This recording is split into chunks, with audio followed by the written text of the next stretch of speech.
आज के इस लेक्चर में श्रेणी क्रम विधि द्वारा सहसंबंध गुणांक की गणना ज्ञात करना बताएंगे, कैसे ज्ञात किया जाता है उदाहरण लेके।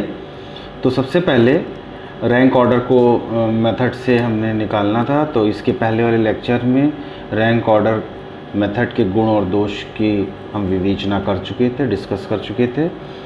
Now the formula used for correlation rho is 1.6 into summation D square upon N square minus 1। यहाँ पर रो का मतलब है श्रेणी क्रम विधि द्वारा सहसंबंध गुणांक, अर्थात coefficient of correlation by rank order method. D is equal to क्रमों का अंतर, अर्थात difference of scores. D square मतलब क्रमों के अंतरों का वर्ग, जो डी निकाला उसका वर्ग कर लिया, अर्थात square of difference of scores. Summation D square, इन जितने डी स्क्वायर निकले इनका योग, अर्थात क्रमों के अंतरों के वर्गों का योग। Sum of square of scores of difference in rank. N का तात्पर्य है आवृत्तियों की कुल संख्या, टोटल नंबर ऑफ स्कोर्स। अब एक उदाहरण लेते हैं। उदाहरण ये है, निम्नलिखित प्रदत्तों से कोटि क्रम विधि द्वारा सहसंबंध गुणांक की गणना तथा व्याख्या कीजिए। ये हमने 8 स्टूडेंट ले लिए और 2 टेस्ट हैं, कोई टेस्ट ए और बी है, कोई भी टेस्ट हो सकता है, फिजिक्स केमिस्ट्री हो सकता है, फिजिक्स मैथ्स हो सकता है, या हिंदी इंग्लिश हो सकता है, कोई भी टेस्ट लिया हमने और उसमें इन 8 बच्चों के प्राप्तांक इस तरह से आए। टेस्ट ए के प्राप्तांक इस तरह से दिए हुए हैं 35, 40, 60, 20, 10, 50, 25, 18 और टेस्ट बी के स्कोर हैं 55, 75, 65, 17, 15, 45, 30, 25। सबसे पहले हम हल करने के लिए एक टेबल बनाते हैं और उस टेबल में ये देखिए, ये टेबल बनाया है, तो उस टेबल में ये स्टूडेंट वही हैं, टेस्ट के स्कोर है, टेस्ट ए टेस्ट बी। अब हमने 4 कॉलम और बनाए हैं। एक कॉलम है टेस्ट ए और उसकी रैंक, ये कॉलम हम इसके बगल में भी बना सकते हैं। टेस्ट बी और उसकी रैंक, अब ये कैसे निकालते हैं पहले इसको समझ लो। टेस्ट ए में हाईएस्ट स्कोर कितना है 60, तो इसको रैंक 1 दे देंगे। हमने देखिए इसको रैंक 1 दे दिया। फिर टेस्ट बी में उसके बाद सेकंड रैंक पर कौन है, जैसे क्लास में first rank second rank holder होते हैं, बस वैसे ही इसमें भी करना है। ये 50 तो इसको रैंक 2 दे दिया। उसके बाद 40 तो रैंक 3, उसके बाद 35 तो रैंक 4, उसके बाद 25 तो रैंक 5, उसके बाद 20 तो रैंक 6, उसके बाद 18 नंबर है उसको रैंक 7 दे दिया और सबसे कम नंबर 10 है तो उसको रैंक 8 दिया। अब एक चीज़ चेक भी कर सकते हैं, क्योंकि हमारे बच्चे 8 हैं तो रैंक भी 1 से लेकर 8 तक होगी। कोई अगर कम ज़्यादा होगा तो इसका मतलब हमने कहीं गलत किया है। अब इसी प्रकार टेस्ट बी के ये देखो नंबर है, क्लोज कर लेना। टेस्ट बी के ये देखो नंबर है और उसका रैंक हम R2 निकाल लेते हैं। सबसे ज़्यादा नंबर है 75 मिले हैं तो इसको रैंक 1, 65 रैंक 2, 55 रैंक 3, उसके बाद 45 रैंक 4, फिर 30 rank 5, 25 rank 6, 17 rank 7, 15 rank 8। Difference in ranks D is equal to R1 और ये डिफरेंस का साइन है।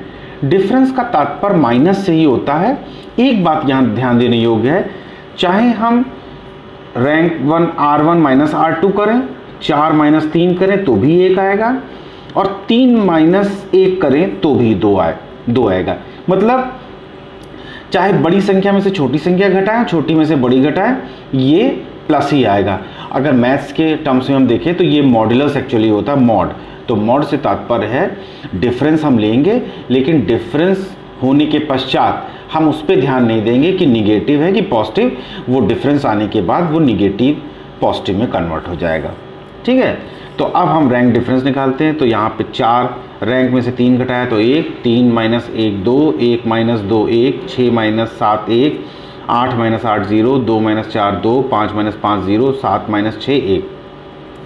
अब इन रैंक का स्क्वायर कर लेते हैं। 1 का स्क्वायर 1, 2 का स्क्वायर 4, 1 का स्क्वायर 1, 1 का स्क्वायर 1, 0 का स्क्वायर 0, 2 का स्क्वायर 4, 0 का स्क्वायर 0, 1 का स्क्वायर 1।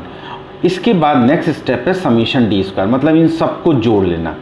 4 1 5 1 6 1 7 7 4 11 और 1 12, ये समीशन डी स्क्वायर की वैल्यू आ गई।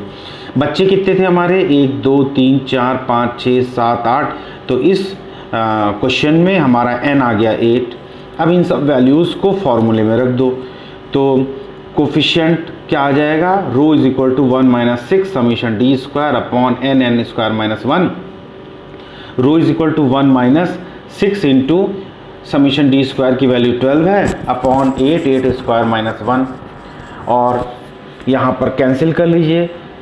2 2 ज़ा 4 और 2 3 ज़ा 6 और फिर 2 को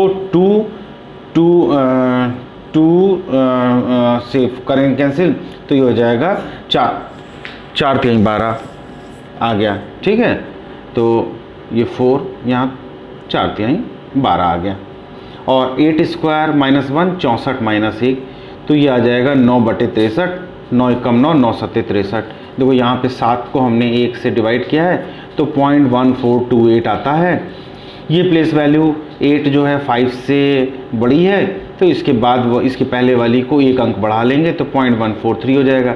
लेकिन उसके बाद ये वैल्यू 5 से छोटी है तो उसके पहले वाले अंक पर कोई फ़र्क नहीं पड़ता है, इसलिए वैल्यू आ गई 1 माइनस 0.14।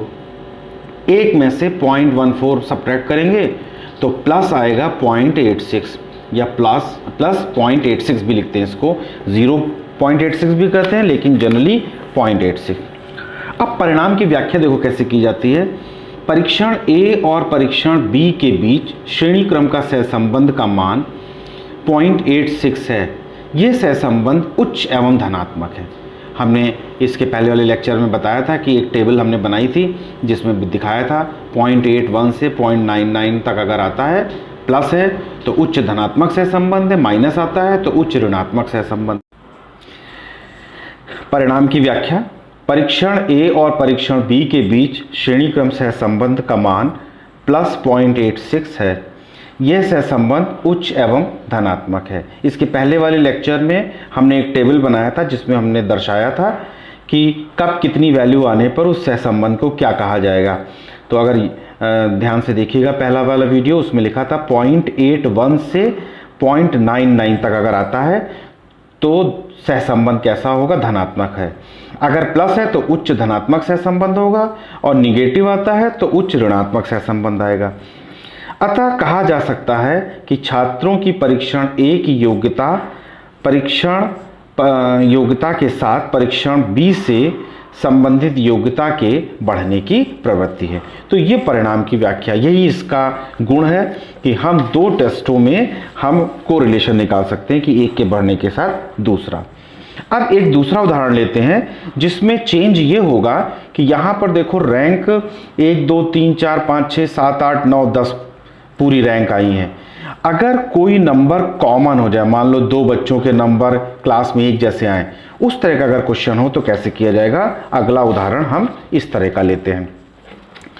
तो इस उदाहरण में यहाँ पर हमने कंसीडर किया है कि 8 स्टूडेंट हैं, 1 2 3 4 5 6 7 8, और एक टेस्ट अर्थमेटिक का लिया और दूसरा हिंदी का लिया, और बच्चों के नंबर क्रमशः 12 10 14 12 19 16 8 16। देखो अब यहाँ पर क्या चेंज आ रहा है, 16 16 2 बच्चों के नंबर आ गए, 12 12 भी 2 बच्चों के नंबर रिपीट हो रहे हैं। तब कैसे रैंक निकालेंगे इसको बताना है। इसी तरह हिंदी में देखो 9 19 8 14 20 13 8 14 ये नंबर प्राप्त हुए। ठीक, अब अर्थमेटिक की रैंक हमने यहाँ पर निकाल ली। कैसे निकालेंगे इसको बहुत ध्यान से समझ लो कैसे निकाली जाएगी। देखो हाईएस्ट नंबर 19 है तो इसको रैंक 1 मिल जाएगी। उसके बाद सेकंड हाईएस्ट कितने हैं? 16। अब 16 हैं लेकिन 16 2 बच्चों के हैं, तो एक वाले बच्चे को 16 2 और दूसरे वाले बच्चे की रैंक 16 3। तो देखो मैंने यहाँ पे निकाला है, इस तरह की रैंक निकालने के लिए 2 + 3 डिवाइडेड बाई 2 मतलब 5 divided by 2 is equal to 2.5। मतलब इस बच्चे को रैंक 2.5 मिलेगी और अगले वाले बच्चे को भी रैंक 2.5 मिलेगी, लेकिन रैंक थर्ड जो होगी अब आगे ख़त्म हो जाएगी, अब रैंक 4 आएगी। तो जब नेक्स्ट हाईएस्ट कितने 14, तो देखो रैंक 4 मिल गई। उसके बाद नेक्स्ट हाईएस्ट कितने हैं, वो हैं 12। अब 12 देखो 2 बच्चों को मिले, 2 बच्चों को मिले, तो 2 बच्चों को मिले और रैंक उनकी है 5 है, और देखो यहाँ पर ये 6 है। अब देखो हम क्या करेंगे, 5 और 6 को जोड़ लेंगे, 5 + 6/2, तो 11/2 बराबर 5.5। इसका मतलब एक को रैंक 5 मिलेगी 0.5 और दूसरे को भी 5.5 मिलेगी। अब रैंक 6 नहीं मिलेगी। अब नेक्स्ट बच्चा है, उसके नंबर है 10, तो उसको रैंक 7 मिलेगी। और उसके बाद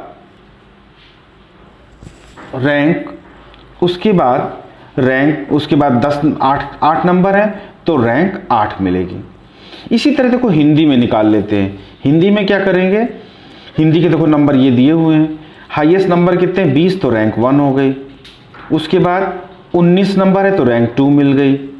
लेकिन उसके बाद 14 का मतलब वो ये रैंक 3 है और ये रैंक 4 है, तो 3 + 4 / 2, तो 3.5। तो इसको भी 3.5 मिलेगा, इसको भी 3.5 मिलेगा, लेकिन अगले बच्चे को 4 रैंक नहीं मिलेगी। अब क्या मिलेगी 5। तो उसके बाद नंबर कितने मिले 13, तो इस बच्चे को रैंक 5 मिल गई। उसके बाद 13 के बाद नंबर कितने मिल रहे हैं 9, तो इसको रैंक 6 मिल गई। उसके बाद देखो ये है 8 और ये भी 8, मतलब रैंक 7 और रैंक 8। आखिरी 2 पायदान पे 2 बच्चे हैं और दोनों के नंबर सेम हैं, तो रैंक 7 और रैंक 8 मतलब 7 + 8 / 2 मतलब 15/2 बराबर हो गया 7.5। अब देखो यहाँ पर जैसे पिछले क्वेश्चन में हमने बताया था कि बच्चे 8 थे तो रैंक भी 8 होंगी, तो यहाँ पर तो 8 देखो मैच कर गया, लेकिन यहाँ पर क्योंकि अंतिम छोर पर 2 बच्चों के नंबर बराबर हो गए, इसलिए रैंक 8 नहीं मिली, क्या मिली 7.5। ये चेंज था पहले क्वेश्चन से कि रैंक फ्रैक्शनल इसमें आएंगी। अब आगे का स्टेप सेम है, डिफरेंस निकालेंगे। रैंक में R1 डिफरेंस R2 उसी तरह से चाहे बड़े में से छोटा घटाएं चाहे छोटे में से बड़ा घटाएं, जो वैल्यू आएगी वो पॉजिटिव ही रहेगी। 5.5 - 6.5, 7 - 2 5.0, 4 - 7.5 3.5, 5.5 - 3.5 2.0, 1 - 1 is equal to 0, 2.5 - 5.0 2.5, 8.0 - 7.5 0.5, 2.5 - 3.5 gives us 1.0. Next step, to square this, d square, then 0.5 square is 0.25, 5 square is 25.00, 3.5 square is 12.25, 2 square is 4.00, 0 square is 0.00, 2.5 square is 625, that is 6.25, 0.5 square is again 0.25, and 1 square is 1.00. Summation d square means you have to sum all these d square. So 5, 10, 15, 20, carry over 2 + 2 4, 2 6, 2 8, 2 10, carry over 1, 5 + 1 6, 6 2 8, 8 4, 8 4 12, 6 18, 18 1 19, carry over 1, 1 + 2 3, 3 + 1 4. This gives us summation d square is equal to 49.00. Putting the values of, again here there are 8 students, that means n is equal to 8.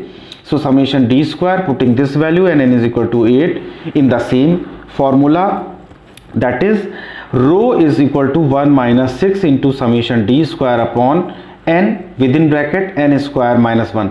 This is the formula to get the value of correlation.